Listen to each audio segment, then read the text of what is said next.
Bonjour à tous, je vous retrouve aujourd'hui en vidéo pour vous partager un sujet sur lequel j'aime beaucoup échanger puisque c'est un sujet récurrent que je rencontre de plus en plus souvent au cours de conversations avec des amis, avec des personnes et également lors d'accompagnement. Il s'agit de vivre une vie alignée avec son soi profond.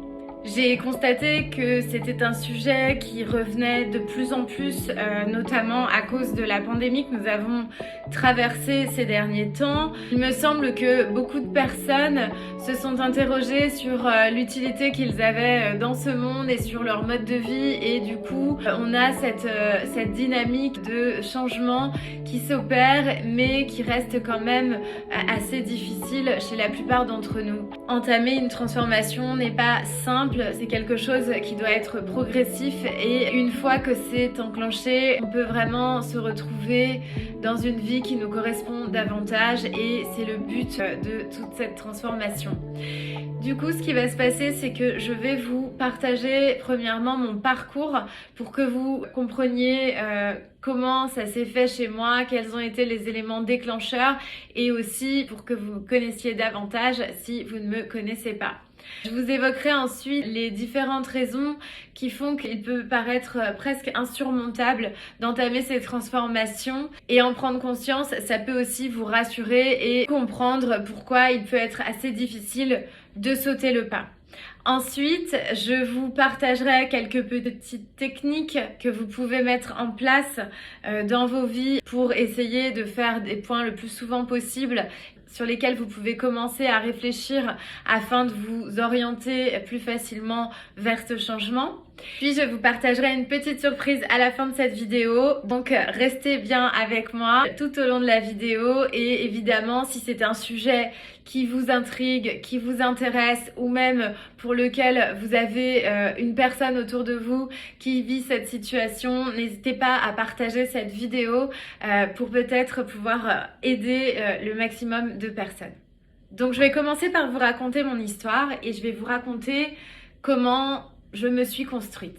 J'ai grandi pleine de rêves, comme beaucoup de petites filles, mais surtout entourée de Blanche-Neige et de Cendrillon qui faisaient partie de ma vie quotidienne, dans ma chambre, sur mes murs, dans mes livres. Et puis c'était aussi les sujets de conversation préférés que j'avais avec mes copines pendant les récréations. Donc ces princesses m'ont vraiment fait penser que le bonheur serait de trouver un prince charmant, de construire un foyer et puis de vivre heureuse pour toujours. J'avais aussi en tête de bien travailler à l'école puisqu'on me le répétait afin de pouvoir trouver un travail qui me plairait et de pouvoir passer mes journées à travailler pour gagner un salaire qui me permettrait de m'offrir une jolie maison, une jolie voiture et puis tout ce qui va avec. Donc c'était assez simple finalement et je pense que vous vous reconnaîtrez pas mal dans ce que je dis là. Rien de surprenant. Puis est arrivée la vie d'adulte. Et là, devinez quoi? Eh bien, toute cette visualisation que j'avais fait en fait depuis l'âge quasiment de 5 ans, eh ben, ça a été un succès. J'ai rencontré le prince charmant, j'ai eu 2 magnifiques petites filles et puis j'ai eu le travail. Je me suis retrouvée dans un domaine qui me plaisait beaucoup, qui sur le papier remplissait vraiment les cases de notre société. J'étais à un très bon poste, j'avais des responsabilités et j'étais surtout dans un secteur qui me faisait énormément rêver. Ensuite, une fois que tout ça a été rempli, toutes mes petites cases cochées, eh bien, j'ai eu un sentiment de vide.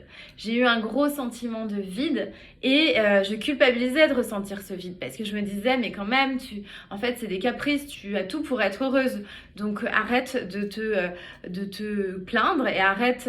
Alors je me plaignais pas vraiment à l'extérieur, mais en moi, en tout cas, je me posais beaucoup de questions et je me disais, mais est-ce que je pourrais pas faire autre chose? Est-ce qu'il y aurait pas mieux? Et finalement, je culpabilisais énormément de ressentir toutes ces choses. Donc, j'essayais de chasser tout ça de mon esprit et de retourner dans mon train-train gentille, droite et de faire voilà les choses comme je les avais toujours faites. Seulement est arrivé un moment où ça devenait de plus en plus pesant, où je n'étais pas heureuse, mais je n'étais pas non plus malheureuse. Donc c'était très difficile d'entreprendre un changement puisque j'avais l'impression que c'était encore une fois un caprice. C'était aussi quelque chose qu'on me répétait quand j'étais petite, que parfois je faisais des caprices. Donc je pense qu'à ce moment-là, je me disais, bah voilà, c'est la Mariem capricieuse. Arrête, ne la laisse pas prendre de la place, retourne à tes occupations. Puis en fait, quand j'ai eu mes 2 enfants, je pense que mon instinct viscéral de maman s'est exprimé à ce moment-là et ça a été vraiment encore très très présent à ce moment-là. J'ai vraiment ressenti que j'avais envie de faire quelque chose de plus utile que le travail que je faisais. J'avais l'impression que ça n'avait pas tellement de sens pour ma vie et pour la vie des autres. Et du coup, je me suis vraiment posé la question, qu'est-ce que je pourrais faire? Sauf qu'à cette question, je n'avais pas de réponse et c'était très difficile d'avoir le temps d'y réfléchir puisque j'étais occupée et prise par le quotidien. Du coup, évidemment, encore une fois, c'est parti de ma tête, en tout cas pour un petit temps. Jusqu'au jour où ça devenait plus possible du tout et que j'ai vraiment pris la décision, j'ai eu vraiment le déclic de quitter mon employeur et d'entamer une révolution dans ma vie. J'ai tout changé et ça a été un besoin qui est sorti de mes entrailles. Ça a été vraiment incroyable puisque je pensais pas faire quelque chose de la sorte, mais pourtant je l'ai fait et aujourd'hui c'est vrai que j'ai aucun regret par rapport à ça. Je pense qu'une petite révolution dans sa vie, comme le disait Thomas Jefferson, c'est comme finalement un orage qui purifie l'atmosphère et c'est assez sain de faire du tri et de revoir les choses. Et puis finalement, après avoir quitté cet employeur, alors évidemment, j'avais quand même des peurs, beaucoup de doutes et puis surtout cette idée que peut-être je n'allais pas y arriver, cette idée que peut-être j'avais pris un gros risque, cette peur de ne pas avoir pris la bonne décision était omniprésente. Mais cet instinct aussi d'arrêter tout ça était omniprésent. Donc j'ai choisi de voir la chose de manière positive et j'ai choisi d'être créatrice plutôt que victime. Puisqu'en fait, c'est simple, vous avez vraiment ces 2 possibilités. Soit vous êtes plutôt passif dans votre vie et vous laissez les choses se faire, soit vous prenez les choses en main. J'étais arrivée à ce moment où j'avais envie de prendre les choses en main, même si je ne savais pas où aller, même si j'étais terrorisée.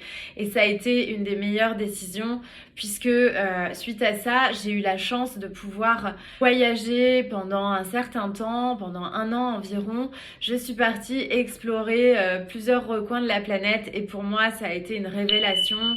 Ça a changé ma vie, j'ai appris énormément sur moi, mais aussi sur les autres, sur le monde et sur des choses qui, à mon sens, sont plus essentielles que ce que j'avais appris finalement en 10 ans de métier dans un poste, encore une fois, que je ne remets pas en cause, mais qui, je pense, était moins profond au niveau de la signification.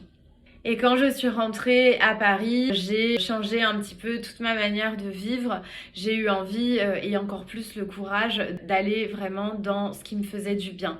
J'ai appris le yoga et j'ai appris à enseigner le yoga au cours de mes voyages et je suis rentrée en donnant quelques cours et en commençant à aller dans cette voie. Simplement, le yoga étant une discipline que j'adore et qui m'accompagne depuis plusieurs années pour mon plaisir personnel, j'ai eu envie de la transmettre et de la diffuser au plus grand nombre, mais je n'avais pas la sensation que c'était le job complet pour moi. Et du coup, je me suis encore un peu cherchée et ça a pris du temps, mais je suis tombée sur le coaching. Et là, ça a été encore plus une révélation puisque ce métier me permet d'aller dans plusieurs voies, avec plusieurs outils que j'affectionne particulièrement. Et je pense que c'est un métier un peu multifacette qui, en tout cas, semble me correspondre davantage et qui me réconforte puisque quand j'étais petite, j'étais terrorisée à l'idée de choisir un métier. Je me disais, mais comment on peut choisir un métier? Il y en a tellement, comment être sûr que c'est le bon? Et finalement, eh bien, j'ai compris qu'il n'y a pas besoin de choisir un métier. Ce qu'il faut choisir, c'est ce qui vous fait du bien, ce qui vous met en énergie haute et ce qui vous fait vibrer. Et c'est ce que j'ai fait en choisissant le coaching et je suis super ravie puisque vraiment je trouve que c'est un métier surprenant avec des belles rencontres et qui permet de continuer à vous apprendre plein de choses sur vous, évidemment sur les personnes et le monde de manière générale. Alors dit comme ça, c'est vrai que ça peut paraître simple, mais évidemment ça ne l'est pas totalement. En tout cas, au moment où on entreprend les changements, on traverse énormément d'interrogations et c'est tout à fait normal. Il y a aussi 78% des Français aujourd'hui qui estiment ne pas vivre une vie alignée avec leurs envies et malheureusement dans ces 78%, seulement une partie passera à l'action puisqu'il y a plusieurs paramètres qui font que ça peut nous paraître insurmontable ce changement et je vais vous expliquer pourquoi. Tout d'abord, vous devez savoir que nous sommes en général confrontés assez souvent à la peur dans nos vies. Alors, je vous parle pas des phobies ou je vous parle pas des peurs, je vous parle juste des peurs, des inquiétudes, des peurs de changement, des peurs de l'inconnu, des peurs de l'échec. Et ce sont des choses qui nous créent des blocages et qui nous frustrent et qui nous paralysent. Alors, c'est totalement normal de ressentir cette émotion qui est la peur. C'est quelque chose qui se passe au niveau de votre cerveau reptilien. Une émotion qui est très utile puisqu'elle va vous permettre de vous protéger. À la base, quand on ressent la peur, c'est qu'on est en danger.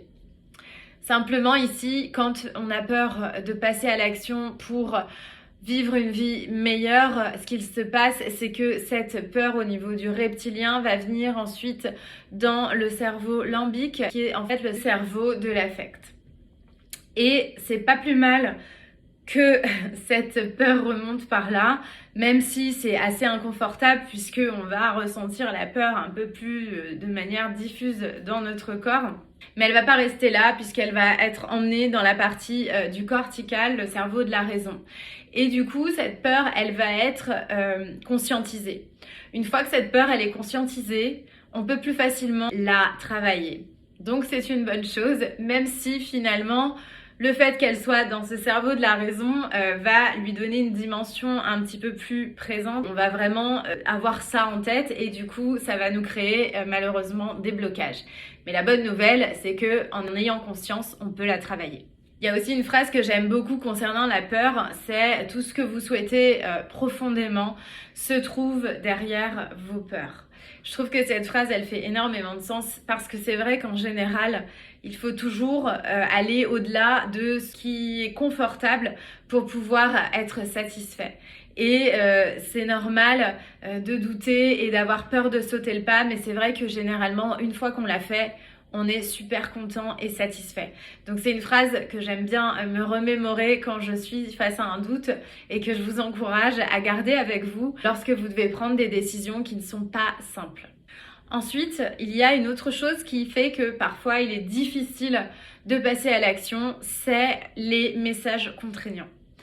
Alors qu'est-ce que c'est les messages contraignants? Ce sont des messages qu'on a intégrés pendant l'enfance pour être aimés, pour être validés, en général par nos parents, par nos amis, par nos enseignants et qui viennent à notre insu. Évidemment, ces recommandations, donc comme par exemple sois fort, dépêche-toi, fais plaisir, sois parfaite, c'est des messages qui paraissent utiles au cours de l'éducation de l'enfant, qui paraissent utiles parce qu'en fait, ils sont dans la vie d'adulte comme tyranniques et viennent nous mettre une forme de pression sur la manière de réaliser les choses et on va toujours être en quête de le faire soit vite, soit bien, soit parfaitement, mais finalement, on n'arrive pas à vraiment être détaché par rapport à l'action et de se faire confiance et d'y aller avec un peu plus de légèreté, je dirais, pour pouvoir y arriver. En fin de compte, on va venir vraiment se stresser et ça va donner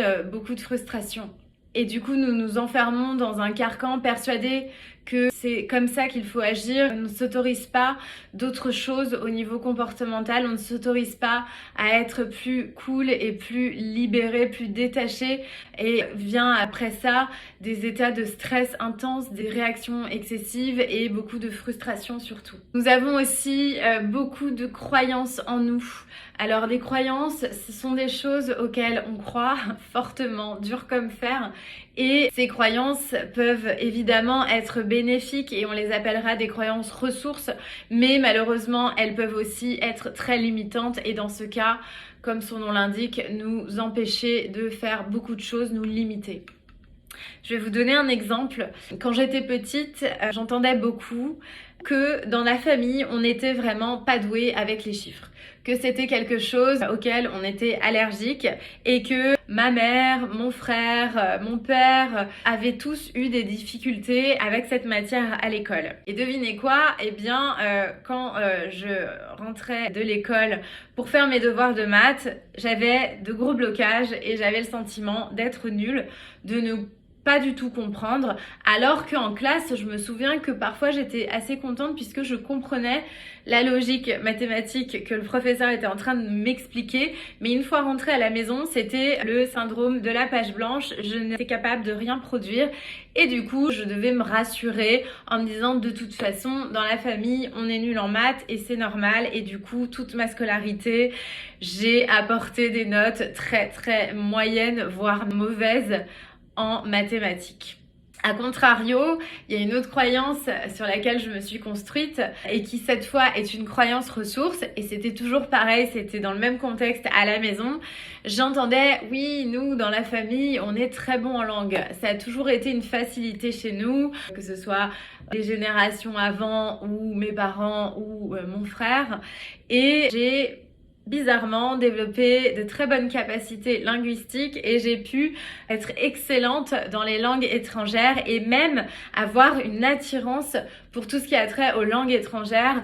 Je cherche encore même aujourd'hui à discuter le plus souvent possible dans une langue étrangère. Je parle 3 langues couramment, je lis d'autres langues, d'autres alphabets, je m'intéresse à des langues un peu plus éloignées que je ne maîtrise pas mais que je comprends. Donc c'est vraiment quelque chose qui m'attire et qui a toujours été avec moi, que je cherche à avoir dans ma vie.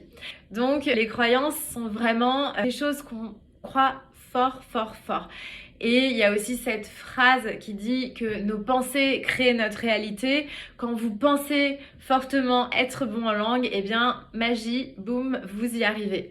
Donc, quand on doit prendre des décisions quant à un changement de vie, si vous pensez que ça va être impossible, si vous pensez que ça va être trop difficile, eh bien, ce qui risque de se passer, c'est que ça va être difficile et ça va être impossible et vous pouvez avoir comme résultat un résultat d'échec. L'idée donc est vraiment de s'implémenter de nouvelles croyances, des croyances ressources et de transformer ces croyances limitantes en croyances ressources. En coaching, on apprend vraiment ces techniques. Ça peut être hyper intéressant de remonter la croyance, de revenir à une croyance ressource et de l'utiliser du coup à bon escient dans sa vie. Alors maintenant qu'on a vu les quelques points qui peuvent nous retenir, évidemment ça mériterait d'être bien plus développé, mais c'était déjà peut-être quelques éclaircissements pour mieux comprendre ce qui peut nous freiner quant à cette envie de passer à l'action pour aller vers une vie plus alignée. Je vais vous partager quelques tips, quelques petites choses assez faciles à mettre en place afin de pouvoir faire un point et comprendre où vous en êtes pour pouvoir passer à l'action de la meilleure manière qu'il soit. Il existe un outil que j'adore, que j'ai appris lors de ma formation à l'Institut des neurosciences appliquées. Cet outil, c'est la roue d'Hudson.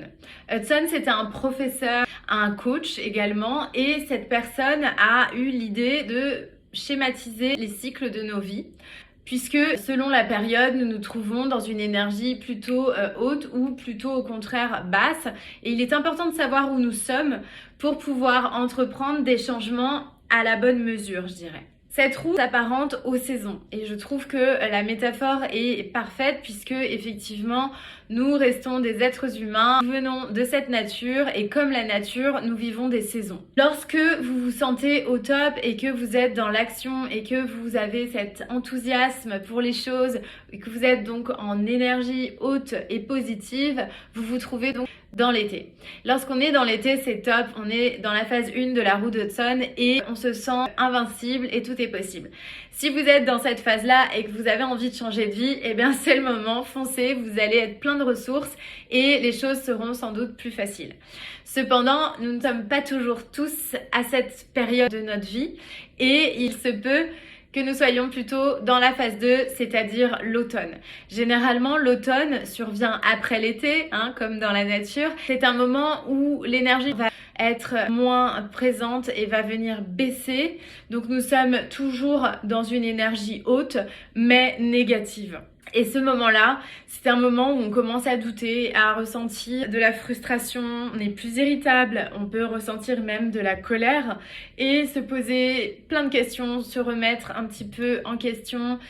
Voilà, c'est vraiment un déclin. Lorsqu'on est dans cette phase, on peut facilement retourner dans la phase 1. Il existe beaucoup de techniques et notamment en coaching où on peut venir objectiver la personne et lui donner des objectifs mesurables pour vite retourner dans la phase 1 et dans ce cas-là, ouf, tout va bien, on évite le pire.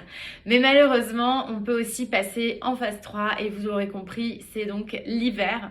Et là, c'est la phase la moins sympa de la roue d'Hudson. On est vraiment en plein marasme et on ressent de l'inconfort et des peurs et on a vraiment cette envie de rien faire et d'être juste à prendre soin de soi. Et c'est d'ailleurs ce qu'il faut faire à ce moment-là puisqu'il serait vraiment contre-productif d'aller essayer de se mettre à l'action, de passer à l'action à ce moment-là.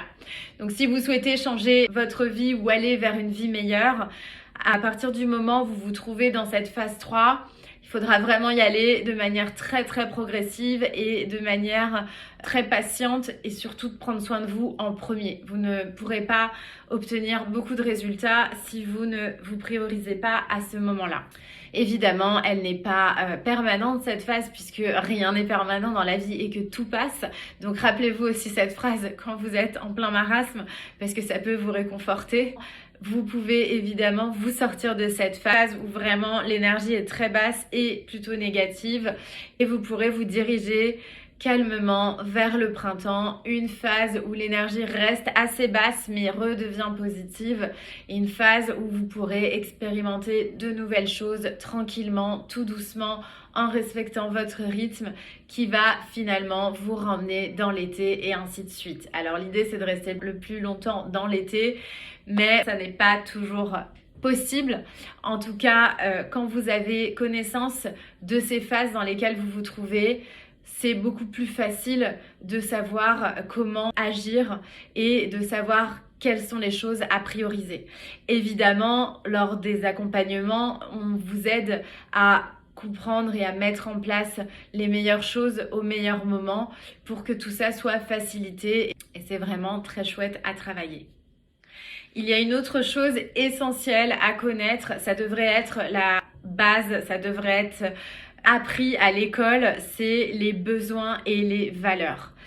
Vous pensez peut-être connaître vos valeurs et sûrement vous les connaissez, mais sachez que les valeurs vont changer au cours de notre vie. Elles peuvent changer d'ordre ou ne plus être les mêmes. Il est très très important de les connaître et de faire un point sur ces valeurs régulièrement puisque on va comprendre ce qui n'est pas respecté dans notre quotidien vis-à-vis de ces valeurs. Si vous vous rendez compte qu'une de vos valeurs n'est pas respectée dans un domaine de votre vie, vous allez très vite comprendre pourquoi ça vous dérange tant, pourquoi vous êtes irritable et prendre conscience de ce que vous voulez ou pas accepter, changer ou non.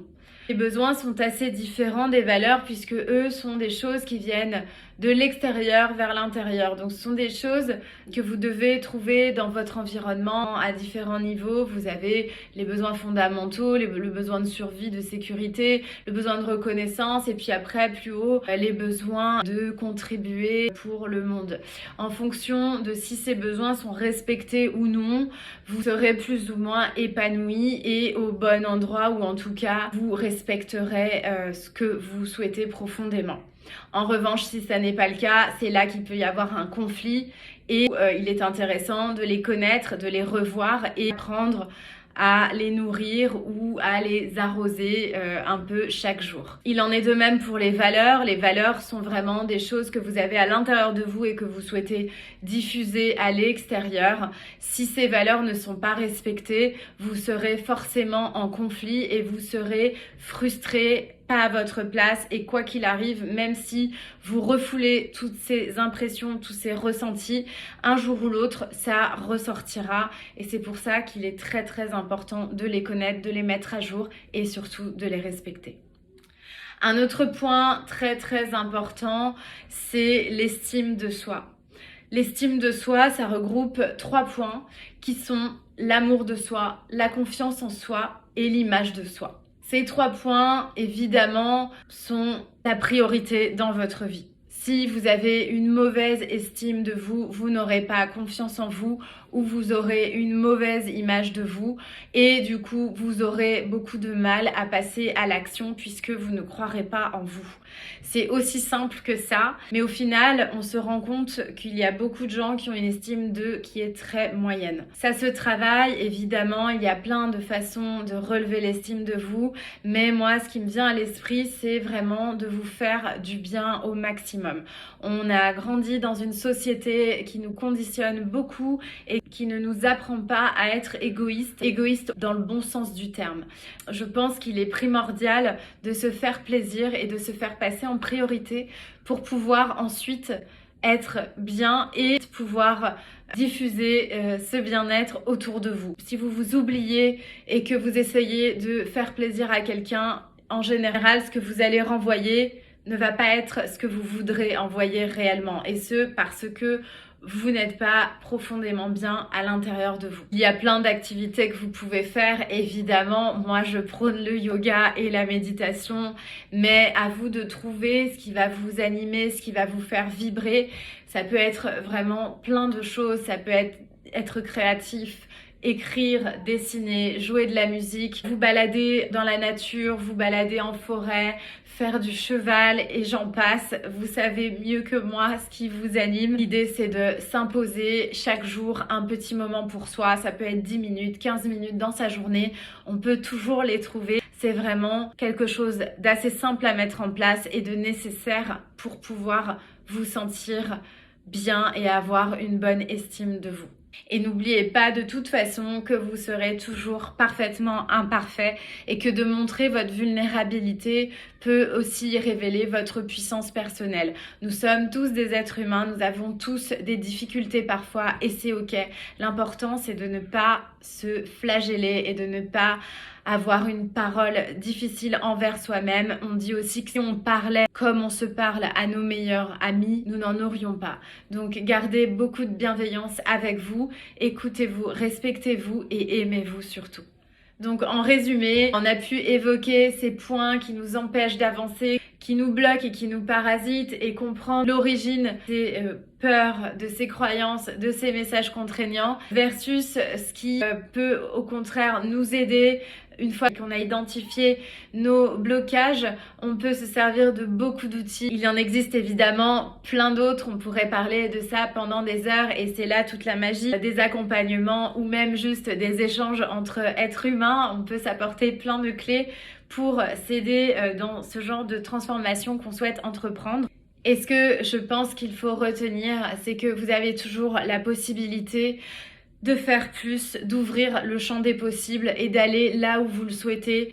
N'oubliez pas la puissance de vos pensées, n'oubliez pas qu'elles créent votre réalité et que quand vous voulez vraiment quelque chose, vous pouvez l'obtenir.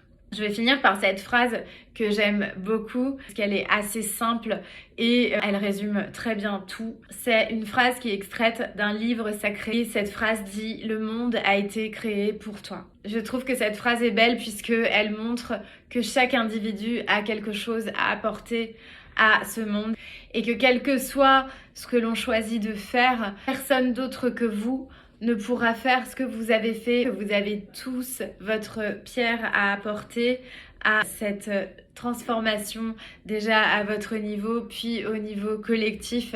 Je pense qu'il y a quelque chose qui est en train de s'opérer depuis quelques années déjà et n'oubliez pas que ce que vous apporterez vous ne sera jamais égalé. Vous êtes unique et vous avez quelque chose en plus de merveilleux. J'espère que cette vidéo vous aura donné du courage et donné envie peut-être d'aller vers une vie plus alignée, surtout si vous en ressentez le besoin. Et comme promis, pour terminer cette vidéo, je vous annonce que j'offre à tous ceux qui le souhaitent 30 minutes d'appel avec moi pour pouvoir faire un point et voir si vous souhaitez être accompagné dans une transformation ou même dans autre chose évidemment. Je serai ravie de pouvoir faire partie de votre petit voyage et de vous apporter peut-être des clés, du soutien surtout, de manière à ce que vous puissiez atteindre vos objectifs personnels ou même professionnels et que vous osiez enfin vous faire confiance et que vous osiez enfin vivre une vie plus alignée avec votre authenticité. Je suis très contente d'avoir fait cette vidéo, j'espère qu'elle vous aura plu, qu'elle aura pu vous aider. N'hésitez pas à me contacter et n'hésitez pas non plus à partager cette vidéo, je serais ravie qu'elle puisse être diffusée au maximum de personnes afin que nous soyons de plus en plus nombreux à vivre une vie qui nous fait vraiment kiffer. Je vous dis à très bientôt et je vous embrasse très fort. Bye bye.